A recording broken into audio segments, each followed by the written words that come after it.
Assalamualaikum warahmatullahi wabarakatuh. Pada video kali ini kita akan melanjutkan materi kita mengenai klasifikasi makhluk hidup. Sebelumnya kita telah membahas mengenai tingkatan takson. Yang pertama ada kingdom, di bawah kingdom ada filum, ya. Filum di sini untuk hewan, sedangkan divisi untuk tumbuh-tumbuhan, ya. Di bawah filum atau divisi ada kelas, di bawah kelas ada ordo, di bawah ordo ada family, di bawah family ada genus, dan yang terakhir ada spesies, ya. Oke, ini sebagai contoh saja tingkatan nih, ya, dimana ini nanti akan dipelajari lebih dalam di tingkat MA atau SMA, ya. Ini hanya sebagai contoh, dan ini ada yang chordata, vertebrata, mamalia, ini sudah ada ketentuan, ya. Ilmuwan sudah memberikan namanya, jadi tidak sembarangan, sudah diberikan ciri-cirinya, ya. Misalkan nih ada anjing nih, ya, kingdomnya kingdom animalia atau hewan, divisinya, maksud saya filumnya itu adalah chordata. Subfilum, nah di sini biasa ada yang memberikan subfilum, ada juga yang tidak memberikan subfilum, tapi nggak masalah, ya. Subfilumnya itu adalah vertebrata, sedangkan kelasnya ini ada mamalia, ya. Ordonya carnivora, familinya Canidae, genusnya Canis, dan spesiesnya Canis familiaris, ya. Ini sebagai contoh, ya. Dan lebih dalamnya lagi nanti ada di tingkat SMA atau MA, ya. Dan nama-nama ini sudah ada ketentuannya, jadi tidak sembarangan muncul, ya. Ini sebagai contoh saja dalam tingkatan takson. Ingat, dari kingdom menuju ke spesies, dan ini nggak boleh terbalik, ya, harus sesuai urutannya, tidak boleh terbalik. Oke, nah ini beberapa cara dasar klasifikasi hewan. Yang pertama berdasarkan makanannya, ya.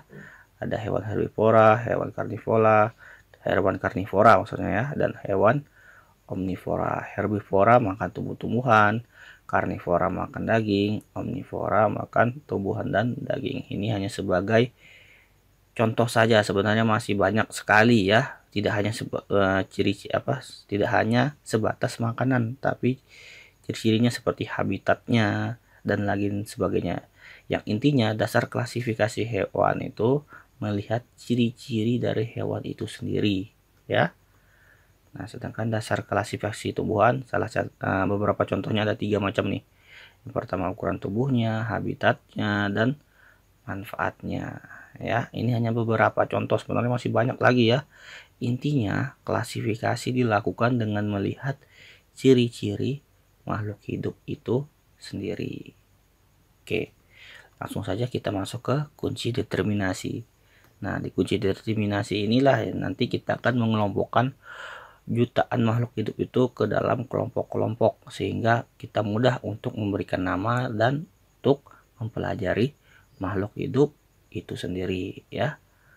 Kunci determinasi yang sederhana dan sering dipakai adalah sistem dikotom, ya. Dikotom itu artinya itu lawannya, ya, lawan dari ciri-cirinya. Jadi saya ulangi lagi, klasifikasi dilakukan dengan melihat ciri-cirinya, ya, ciri-ciri hewan itu sendiri, ya. Setelah melihat ciri-cirinya lalu dimasukkanlah ke yang namanya kunci determinasi, ya. Fungsinya untuk apa kunci determinasi? Agar bisa mengelompokkan hewan-hewan yang sangat banyak, sehingga setelah kita kelompokkan barulah kita bisa memberikan nama terhadap hewan tersebut. Dengan memberikan nama memudahkan kita untuk mencari hewan tersebut dan juga untuk mempelajarinya. Oke, nah ini langkah-langkah awal dalam melakukan kunci determinasi, ya. Yang pertama, kunci determinasi ini isinya ya hewan atau tumbuhan. Misalnya kalian mau isi jagung silakan, kalian mau isi kucing silakan, ya. Nah, di sini nih kunci determinasi. Langkah selanjutnya kalian buah 2 buah cabang nih. Di sini ciri-cirinya, di sini dikotom. Dikotom ini artinya lawannya, ya. Ingat, yang pertama ciri-cirinya, yang kedua dikotom. Kalau kalian mau nambah lagi silakan. Nih, nanti nambah cabang lagi, sama caranya. Pertama ciri-ciri, kedua dikotom. Sini juga nih, pertama ciri-ciri, bentar. Saya ubah dulu ya. Nah, kalau kalian mau nambah lagi silakan ya. Nah, misalkan nambah lagi nih ya, silakan nambah kotak lagi ya. Sini juga mau nambah silakan, nggak masalah, tidak terbatas ya kunci determinasi ya. Yang intinya ya, dia dimulai ya. Kalau yang intinya ya, yang lebih detailnya dimulai dari kingdom ya, kingdom hingga menuju ke spesies. Jadi di kunci determinasi harus melingkup ciri-ciri dari kingdom menuju ke spesies ya. Nah, mau nambah cabang lagi silahkan. Ini hanya sebagai contoh ya. Misalnya ini saya isi jagung ya, jagung. Nah, nanti diberikan ciri-cirinya nih. Ciri-cirinya nih nggak mesti kalian ciri-ciri jagung, kalian tebak-tebak saja sini ciri-cirinya apa, nanti lawannya apa ya. Kalau misalnya sama di sini, nah masuk, berarti dia masuk ke kategori ini ya. Kalau enggak, berarti dia masuk ke kategori ini. Untuk lebih jelasnya kita langsung ke contoh saja. Ini ya, dimana kunci determinasinya nih ada lumut, suplir, jagung, kedelai, terung, dan meninjau. Kita ambil contoh lumut sama jagung saja ya, untuk menghemat waktu. Lumut yang pertama nih ya, alur pertama, apakah dia berspora atau tidak berspora. Ingat ya, lumut itu berspora, sehingga untuk lumut alur pertamanya itulah 1A nih ya, alur pertamanya 1A.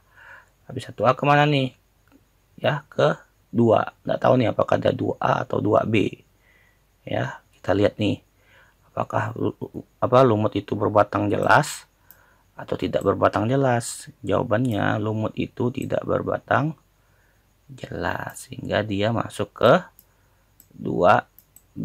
Nah, habis di 2B ada cabang lagi ya nih, habis ya. Maka kunci determinasi lumut cukup 1A dan 2B ya, tidak perlu kalian lanjutkan. Dapat nih kuncinya adalah 1A dan 2B.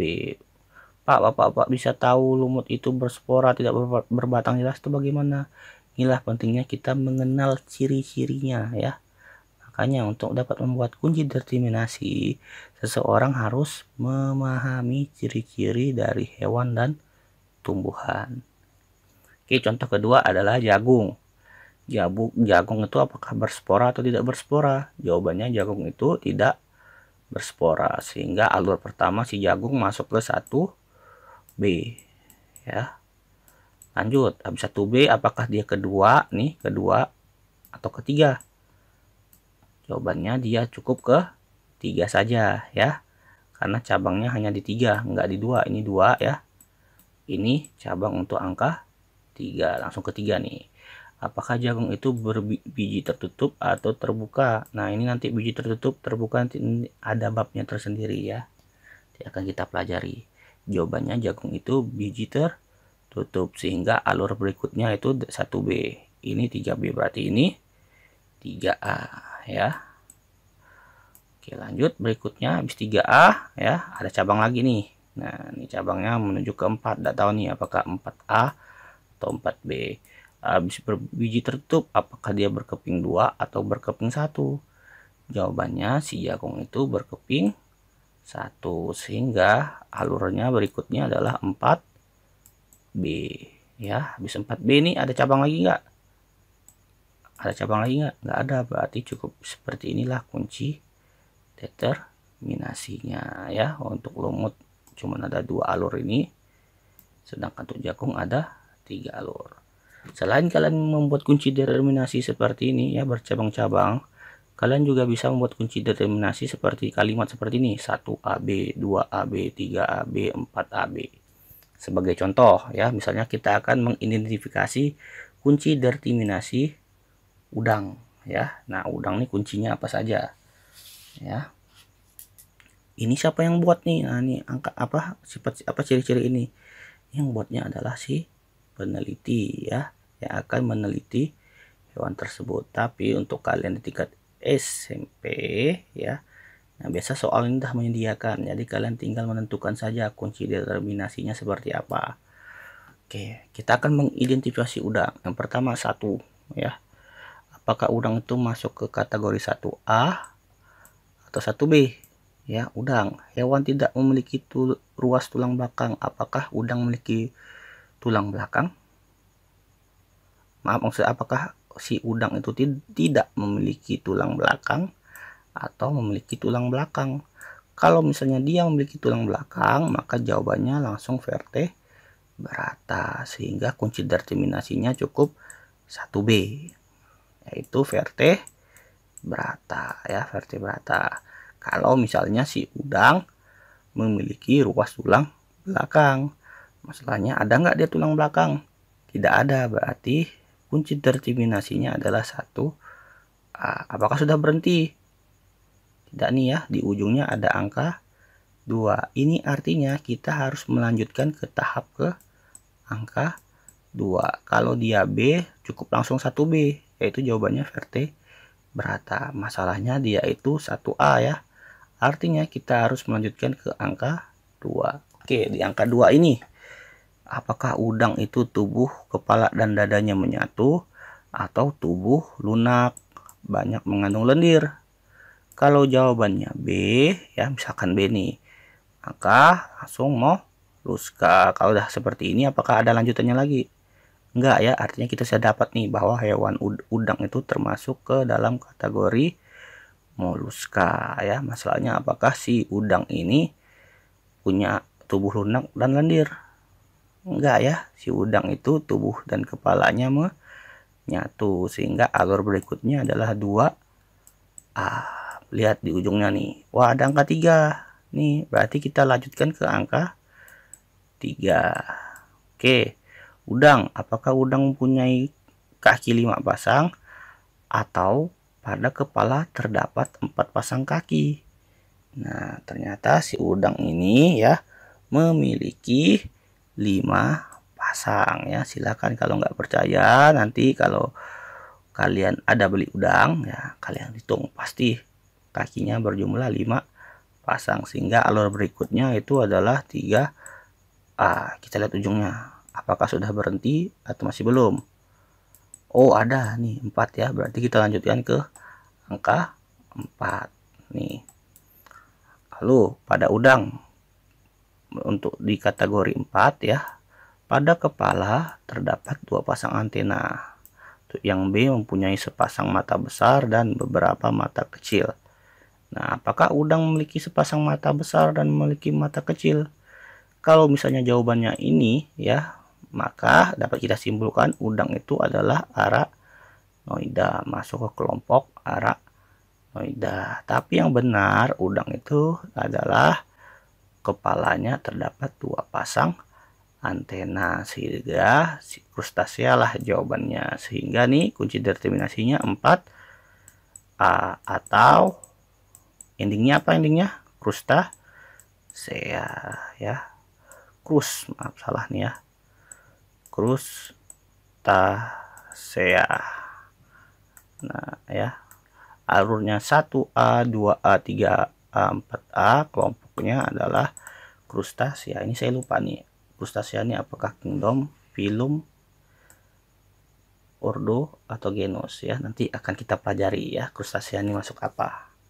Makanya saya tidak menyebutkan apakah dia genus, filum, atau apa satunya lagi ya, seperti itulah ya, karena saya juga lupa. Nanti kita akan pelajari bersama ya, krustasea nih masuk dalam takson apa. Oke, yang intinya kunci determinasinya itu adalah 1A, 2A, 3A, dan 4A, dimana udang termasuk ke kategori krustasea. Oke, contoh berikutnya nih. Nah, ini ada apa nih? Kecoa ya. Kita akan menentukan kecoa ini kunci determinasinya apa. Oke, angka awal dulu di angka 1. Apakah kecoa memiliki tulang belakang atau tidak memiliki tulang belakang? Jawabannya adalah tidak memiliki tulang belakang. Berarti alur pertama 1B. Lihat, udah berhenti nggak dia? Wah, ternyata kita harus ke angka 5 nih ya, harus ke angka 5. Nih kita pergi ke angka 5. Apakah kecoa memiliki cangkang dan berjalan menggunakan perut atau tidak memiliki cangkang? Jawabannya adalah tidak memiliki cangkang. Maka alur berikutnya 5B. Oke, kita lihat ya, apakah sudah berhenti? Oh, ternyata kita harus melanjutkan ke angka 6. Nih, angka 6 ya. Nih. Apakah si kecoa kakinya berruas-ruas atau tidak berkaki dan badan bersruas-ruas? Nih, kecoa nih ada enggak kakinya? Ada ya. Jawabannya itu adalah yang 6A. Saya tulis nih alur berikutnya 6A. Apakah sudah berhenti? Wah, ternyata kita masuk ke nomor ke-7 nih ya, belum berhenti nih. Oke, apakah kaki kecoa berjumlah 3 pasang atau kakinya berjumlah lebih dari 3 pasang? Kita hitung nih. 1, 2, 3. Ternyata kakinya ada 3 pasang ya, sehingga alur berikutnya adalah 7A. Oke, kita lihat apakah sudah berhenti. Oke, sudah berhenti. Ternyata si kecoa termasuk kelas insekta ya. Si kecoa ini merupakan kelas insekta ya. Oke, sehingga kita lihat apakah ada nih jawabannya 1B, 5B, 6A, 7A. 1B, 5B, 6A, 7A ada nih ya. Jawabannya adalah C. Oke. Contoh terakhir. Bentar ya. Betul. 1B, 5B, 6A, 7A. Oke. Contoh terakhir. Nah, perhatikan kunci determinasi berikut ini. Nah, ini tanaman nih. Dari tadi kita membahas mengenai hewan terus. Sekarang ke tanaman, kedelai. Ya. Oke. Kedelai, apakah dia berspora atau tidak berspora? Jawabannya tidak berspora ya. Oke. Alur pertama itu di 1B. Lihat apakah sudah berhenti. Oh, tidak, ternyata kita harus melanjutkan ke angka 2 ini. Oke, lanjut. Apakah si kedelai ini berbiji atau tidak berbiji?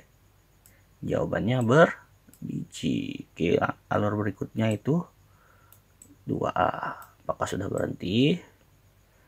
Oke, ternyata kita harus melanjutkan ke angka 3 ya. 3 nih, apakah si kedelai itu bijinya tertutup atau terbuka? Jawabannya adalah berbiji tertutup nih ya. Nanti alur berikutnya 3A nih, ya. Garis ini 3A. Ternyata belum berhenti ya. Kita harus melanjutkan ke angka 4. Oke, di angka 4. Apakah dia berkeping 2 atau berkeping 1? Jawabannya dia itu berkeping 2 ya. Oke, maka alur berikutnya itu adalah 4A, dimana endingnya si kedelai ini termasuk ke dalam tumbuhan di kotil ya. Nah, seperti itulah dalam menentukan kunci determinasi pada makhluk hidup ya. Intinya kalian harus mengetahui ciri-cirinya ya, ciri-ciri makhluk hidup ya, dari tingkat takson, ciri-ciri tingkat takson ya, dimana tingkat takson itu nanti ada yang namanya animalia, plantae ya, kebanyakan menyebutnya plantae, animalia atau hewan, tumbuhan, protista, fungi ya, dan lain sebagainya. Masih ada lagi ya. Lalu ada yang namanya chordata, crustacea, arachnoida, herbivora, omnivora. Itu harus kalian ya hafalkan ya, agar kalian bisa menentukan kunci determinasi dari makhluk hidup. Kalau kalian tidak hafal ya ciri-ciri tersebut, maka otomatis kalian tidak bisa mengerjakan soal kunci determinasi ya. Oke, yang terakhir adalah aturan penamaan ilmiah makhluk hidup. Nah, setelah kita menentukan kunci determinasi, langkah akhirnya adalah menentukan nama spesiesnya ya. Ingat, kunci determinasi itu dari kingdom sampai ke spesies ya. Itu idealnya ya, tapi untuk latihan ini ya, untuk kalian tingkat SMP ya, ini acak-acak ya, tidak sampai ke tingkat dari kingdom ke spesies. Mungkin ini bisa jadi dari filum sampai ke genus, atau dari filum hanya sampai ke tingkat ordo ya. Ini hanya sebagai latihan, tapi idealnya itu kunci determinasi itu dari kingdom menuju ke spesies. Nah, setelah sampai ke tahap spesies, barulah peneliti memberikan nama ilmiahnya. Caranya itu menggunakan dua kata Latin ya. Jadi namanya menggunakan dua kata Latin. Kata pertama adalah nama genus, ingat ya. Kata pertama genus, kata keduanya adalah spesiesnya ya. Ingat, yang pertama genus, yang kedua spesies. Nah, berikutnya huruf awal genus harus huruf kapital. Hati-hati nih ya. Huruf awal genus harus huruf kapital. Sedangkan spesiesnya atau spesifiknya ya, spesies atau spesifik ditulis huruf kecil saja ya. Kalau genus awalnya huruf kapital ya, kalau spesifik atau spesies huruf kecil semua. Hati-hati sini suka terbalik ya, jangan sampai terbalik. Genus huruf awalnya kapital, spesies huruf semua hurufnya itu huruf kecil. Nah, setelah itu yang terakhir, nama genus dan spesifik harus digaris bawahi secara terpisah. Kalian beri garis bawah ya. Misalnya namanya bla bla bla bla bla bla bla bla. Nah, kalian beri garis bawah. Ataupun kalian bisa menulisnya dengan cetak miring seperti ini, gambarin apa tulisan ini ya, warna kuning dan biru ya. Contoh nama ilmiah buah mengkudu yaitu Morinda citrifolia ya, Morinda citrifolia. Lihat ya, semua tulisannya dicetak huruf miring, tapi kebanyakan yang pakai huruf miring ya. Saya jarang melihat yang pakai garis bawah, tapi tidak masalah menggunakan garis bawah ya. Ingat, kalimat yang pertama nih, maksud saya kata yang pertama itu adalah milik genus ya, sedangkan kata yang kedua milik spesies. Dan jangan lupa genus huruf awalnya itu huruf kapital, sedangkan untuk spesies semuanya huruf kecil saja. Nah, inilah cara memberikan nama ilmiah ya. Oke, cukup sekian materi kita. Materi terakhir itu kalau seingat saya mikroskop ya, mikroskop. Nah, itu hanya sekedar kalian tahu letak-letak atau bagian-bagian dari mikroskop. Nah, bagian ini tuh apa, bagian itu tuh apa. Saya rasa bisa dipelajari sendiri ya, tidak terlalu rumit. Nah, hanya sekedar hafalan biasa ya, jadi dipelajari saja. Pasti saya keluarkan ya mikroskop ya. Nah, silahkan kalian pelajari, kalian bisa buka di Google dan lain sebagainya. Oke, saya rasa cukup sekian video kali ini, saya akhiri. Assalamualaikum warahmatullahi wabarakatuh.